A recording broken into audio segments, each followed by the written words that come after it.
If you're new here, I'm Allie. I'm a fiance, a student, and a women's coach, and I'm here to arm women with the tools they need to make it through this holiday season because Las Toxicas are waiting for you. They are waiting for you to slide into their cult of loneliness, because if they have to spend the holidays alone, who are they coming for, sis? They're going to start looking for you. And you need to learn how to look the other way, walk the other way. For those of you who don't speak Spanish, Las Toxicas are the toxic women.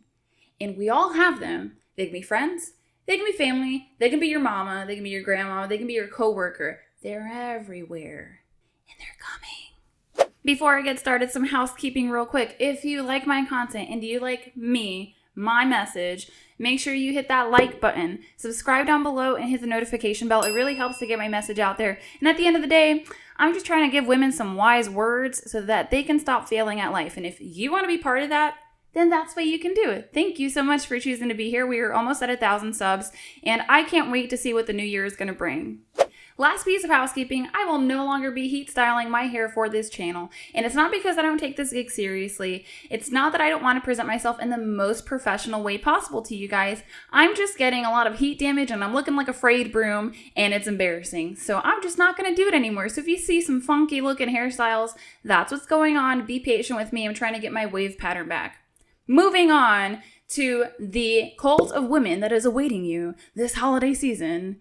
I believe as women, we want to think how the world should be and not how the world really is. And we like to think that our girlfriends, even our friends and family, have our best interest at heart. And so they would never purposely do something rude or harmful to us, right? That would make sense if they actually loved you and people were infallible. But I think that we can all agree that some female friendships are just side characters. They show up for a season and then they're gone. And if these women can't even take the time to invest in a serious relationship with you, there's no reason for them to be authentic with you, to reveal their intentions with you. Oh my God, I love your skirt. Where did you get it? It was my mom's in the 80s. Vintage. So adorable. Thanks. That is the ugliest effing skirt I've ever seen. So they keep that hidden, they just pick at you along the way, and you don't even know that it's happening. You have to look at women based off of what they do, not off of what they say. Because anyone is going to say something really nice about themselves, but their actions are going to show you something different. That is for everyone. I just find that it's particularly true for women. I find that when men tell you something, it's usually at face value unless homeboy's playing games, which I don't affiliate with those kinds of men, so I don't have those issues. And you shouldn't affiliate with those kinds of men either. But yes, it is sad but true. Some of your girlfriends would love to drive a wedge between you and your partner. Now, I think where people get confused is that they think that people intentionally do them harm. I don't think that's true, because if you had to do something malicious to someone or a couple, then that would mean that there is something really off with you, that you knew that you did something bad, you chose to do it anyway. That's pathology, that's psychopathy, that's sadism if it's pain-inducing, and that's just not most people. But these miserable women have been walking around their whole lives with a cloud over them, and they could care less if they get some drops on you. They're completely unaware. And you want to know how I know that these women are unaware? You don't end up 35 and single on accident. You just don't. The same is true for men. I don't think men get to their late 30s, late 40s, single for no reason whatsoever. Now, is the baggage manageable? Sometimes. Definitely. But, like I'm saying, your older girlfriends, aunts that are by themselves every year at the holidays, they don't have anyone more meaningful to spend time with. So your joy, your harmony, your peace is offensive. And it's offensive because they don't know why it hasn't happened for them. I understand that there's women out there that totally want to be single. Being single by choice is different than being single by default. If that's you, congratulations, amazing.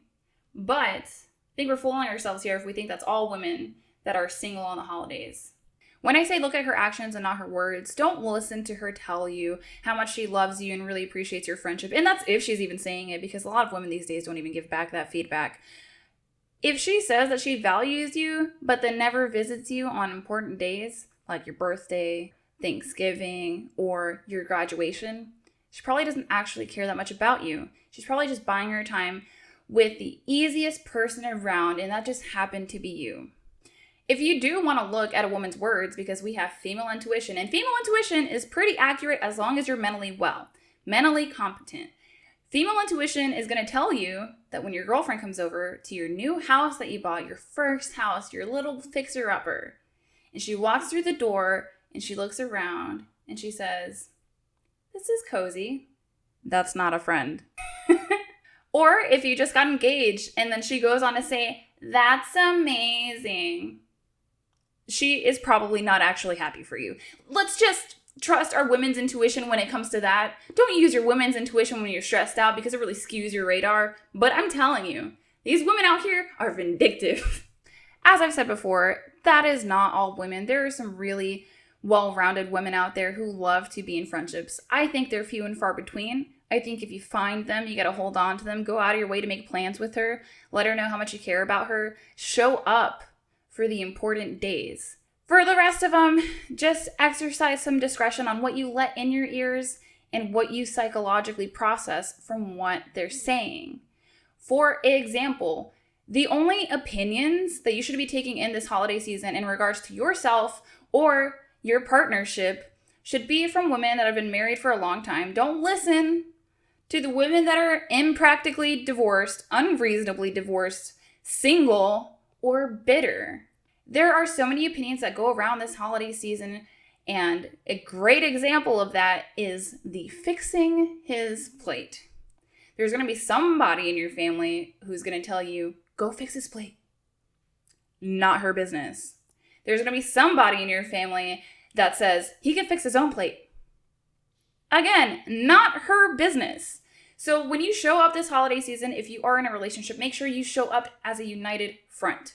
If you disagree with your man, and the same thing for men, if you disagree with your woman, don't do that in public. You can always pull them to the side and be like, I was just saying that because people are around. I don't agree with you, honey. That's a lot better than publicly arguing or publicly disagreeing, because Las Toxicas are waiting to see a dent in the armor so they can pounce, so they can drive that wedge in. You also need contingency plans. It is your holiday season too. It is yourself and or your man's holiday season. It's not just your family's. And so if something's making either one of you uncomfortable, you have the freedom to leave. You are not obligated to stay in a space that is harmful to yourself or the dynamic in your relationship. But also, contingency plans are not just exiting. It's also planning breaks. If you want to escape in the middle of a shindig for about 30 minutes to run to the grocery store, but maybe you don't run to your grocery store, maybe you guys do something fun on your own, that's okay. That's allowed. Just make sure that your relationship is at the forefront, because that's who you're going home with. You're going home with your man. You're not going home with these miserable ladies out there. So I hope this was helpful. I hope that this holiday season you don't forget yourself. You set boundaries, live by your boundaries, and reinforce your boundaries. Keep your relationship at the forefront and have an amazing holiday season. Again, if you like this content, make sure you hit like, share, subscribe down below, and hit the notification bell. I'll see you next week. Bye.